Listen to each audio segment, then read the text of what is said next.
우리나라 신혼부부 5쌍 중 1쌍이 혼인신고를 미루는 위장 미혼 상태인 걸로 드러났습니다. 일본 언론에서까지 이런 실태를 지적했다고 하던데요. 이유는 뭔지, 대안은 있는지 신유만 기자와 따져보겠습니다. 신 기자, 20%나 되는 신혼부부가 혼인을 미루고 있다는 거잖아요. 이런 통계는 어디서 나온 겁니까? 네, 올해 통계청 자료인데요. 결혼식을 한 뒤 혼인신고까지 1년 이상 걸렸다고 대답한 신혼부부가 앵커 말씀하신 대로 5쌍 중 1쌍이었습니다. 2014년에는 이런 신혼부부가 전체의 10.9%였는데 지난해에는 19%까지 급증했습니다. 2년 이상 혼인신고를 지연한 부부도 같은 기간 5.2%에서 8.8%로 늘었습니다. 최근 일본의 니혼 게이자이 신문이 우리나라의 이런 상황을 위장 미혼이라고 보도하면서 국내에서도 화제가 됐습니다. 혼인신고를 미루는 이유가 있을 것 같습니다. 네. 내 집 마련을 위한 지원책이 결혼한 사람에 불리하게 설계돼 있기 때문입니다.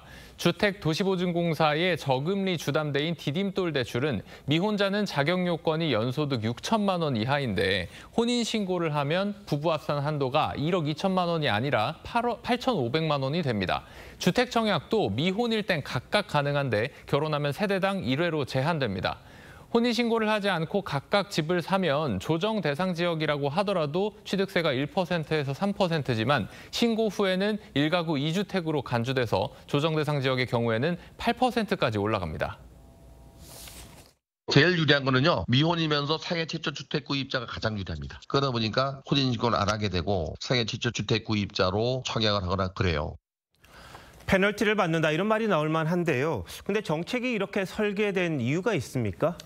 네, 1인 가구대의 기준을 2배로 인정해주면 혜택이 너무 커져서 형평성 문제가 생긴다는 게 첫 번째 이유입니다. 가족은 생필품 같은 각종 재화를 공유하기 때문에 1인 가구일 때보다 소비가 줄고 결과적으로 경제력이 올라가는 걸로 본다는 겁니다.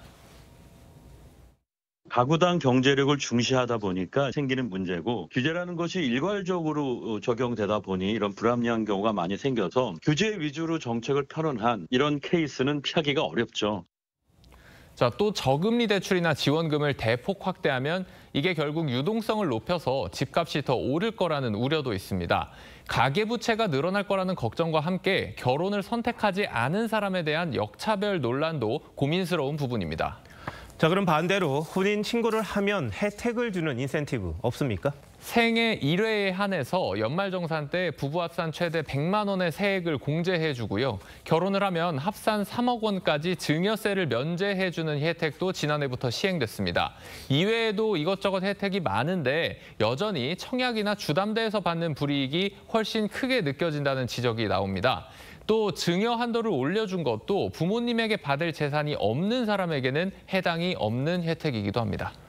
네, 결혼도 하고 출산도 하자. 이게 나라의 정책인데 이렇게 혜택이 없는 거 보니까 좀 답답하기도 한데 정부가 신혼부부에게 좀 더 유익한 그런 정책들을 내놨으면 좋겠군요. 신 기자, 잘 들었습니다.